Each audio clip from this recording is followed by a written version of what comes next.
आपकी financial planning में insurance जितनी अहम रोल प्ले करता है उससे ज़्यादा कोई और फाइनेंशियल प्रोडक्ट नहीं है। लेकिन एक दिक्कत ये भी है कि इंश्योरेंस उतना ही मिस सोल्ड प्रोडक्ट भी है, यानी कुछ और बता करके कुछ और बेच दिया जाता है। कंज्यूमर प्लेटफॉर्म लोकल सर्कल का एक सर्वे हमें बताता है कि 10 लोग जिन्हें बीमा बेचा जाता है उनमें से 6 लोग ऐसे होते हैं जिन्हें गलत बीमा मिस सेल किया जाता है, यानी बताया कुछ जाता है, उनकी ज़रूरत क्या है इस पर कोई ध्यान नहीं होता है। क्योंकि हमेशा देखा गया कि एजेंट को जब अपने उनके बीमा में अपफ्रंट अच्छा कमीशन मिल जाता है तो वो सोचते हैं किसी तरह बेच दो, किसी तरह आप उसको बेच करके वो अपना मुनाफा ले लें और निकल जाएं, और उसके बाद वो कंज्यूमर इस बीमा को आगे बढ़ा रहा है, यानी उससे कोई मतलब नहीं होता है। बीमा उद्योग में मिस सेलिंग की इस समस्या पर सरकार से लेकर इंश्योरेंस रेगुलेटर इरडा बहुत चिंतित हैं, बहुत सारे बदलाव भी कर रहे हैं। लेकिन इन बदलावों से क्या फर्क पड़ रहा है और क्या किया जाना चाहिए, बात करते हैं बिमटेक के एसोसिएट प्रोफेसर मनोज पांडे जी से, जो कि इंश्योरेंस और मार्केटिंग पढ़ाते हैं। प्रोफेसर पांडे, स्वागत है आपका। मैं और आप हमेशा मिस सेलिंग पर बात करते रहते हैं।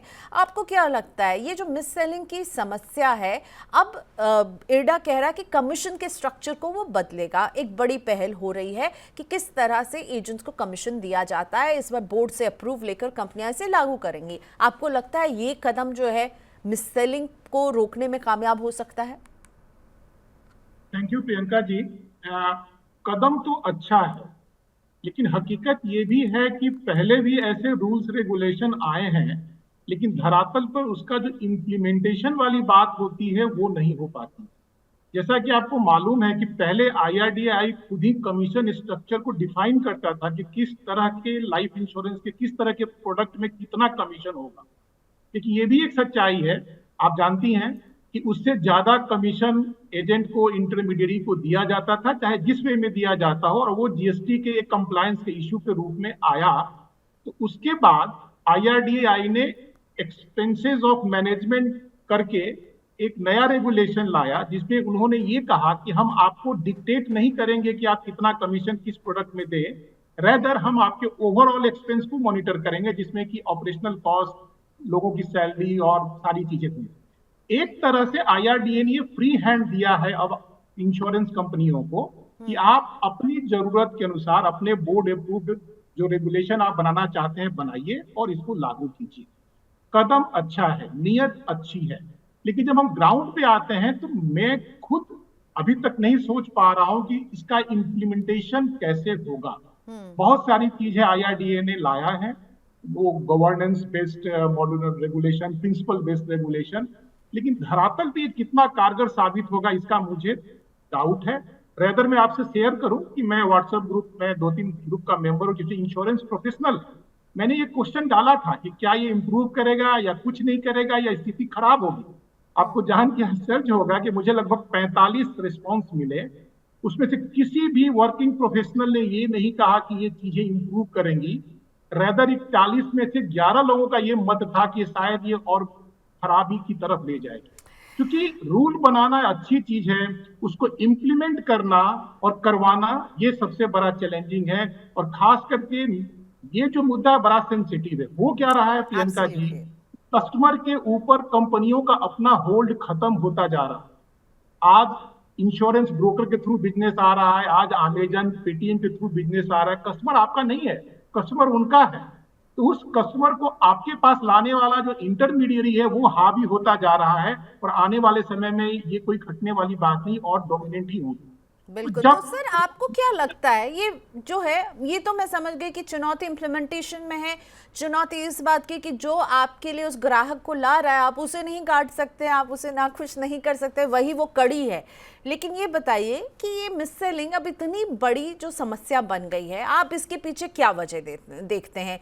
कॉम्प्लिकेटेड प्रोडक्ट वजह है, या फिर लोग समझने में, मतलब लोग समझ नहीं पा रहे हैं, लोगों को कुछ भी बोल दिया जा रहा है? हम तो भाई जब सब्जी भी खरीदने जाते हैं तो सब्जी भी देख परख के खरीदते हैं ना, और बीमा जैसे इंपॉर्टेंट प्रोडक्ट को कैसे कोई मिस सेल करके चला जाता है और हम समझ नहीं पाते हैं? अब मेरा जो अपना 20 साल का इंडस्ट्री एक्सपीरियंस और 12 साल से जो मैं टीचिंग लाइन में हूँ, मेरा जो एक्सपीरियंस है वो 3 चीजें हैं मूलतः कारण। पहला कारण है कि जो हमारे एडवाइजर हैं या जो रिलेशनशिप मैनेजर्स हैं बैंक में, उनका जो ट्रेनिंग का जो बेस है वो बहुत ही कम है। यानी वो जो होता है ना सिगमेंट और नीड बेस्ड सेलिंग की जो हम बात करते हैं, प्रोडक्ट कोई भी बुरा नहीं होता है प्रियंका जी, बहुत मुश्किल से प्रोडक्ट बनते हैं, मेहनत के बाद प्रोडक्ट बनते हैं। प्रॉब्लम होता है जब हम नीड को नहीं देखते और गलत प्रोडक्ट उसको बेच देते हैं। तो ये तो नॉलेज बेस है, 2-3 प्रोडक्ट की जानकारी हो जाती है और वही वो बेचते रहते हैं, पहला तो ये है। दूसरा, जो जो प्रेशर है परफॉर्मेंस का, आपने कई सारे वीडियो देखे होंगे जो सर्कुलेट होते रहते, किस तरह के लैंग्वेज का यूज सीनियर लोग अपने जूनियर के परफॉर्मेंस के ऊपर करते हैं। अगर 2 दिन में इतना नहीं हुआ तो तुम्हारी मैं नौकरी खा जाऊंगा, अगर इस तरह का प्रेशर होगा तो कहीं ना कहीं गलत मिस सेलिंग तो होगी ही होगी, खास करके प्राइवेट सेक्टर में तो ये और मुश्किल है। और जो तीसरा जो आपने रिमार्क शुरू नहीं किया, ये जो कमीशन स्ट्रक्चर है जो पहले जमाने से चला आ रहा था, अब तो वो हट गया कि शुरू में ज्यादा कमीशन देंगे। इस तरह के कमीशन में क्या होता है कि खास करके यूलिप जैसी पॉलिसियों में, जहां की 5 साल बाद सरेंडर करने में कोई लॉस नहीं होता है, कस्टमर को एडवाइजर ये सलाह दे सकता है कि ये पॉलिसी आप बंद कर दीजिए, नई पॉलिसी ले लीजिए, चर्निंग आउट।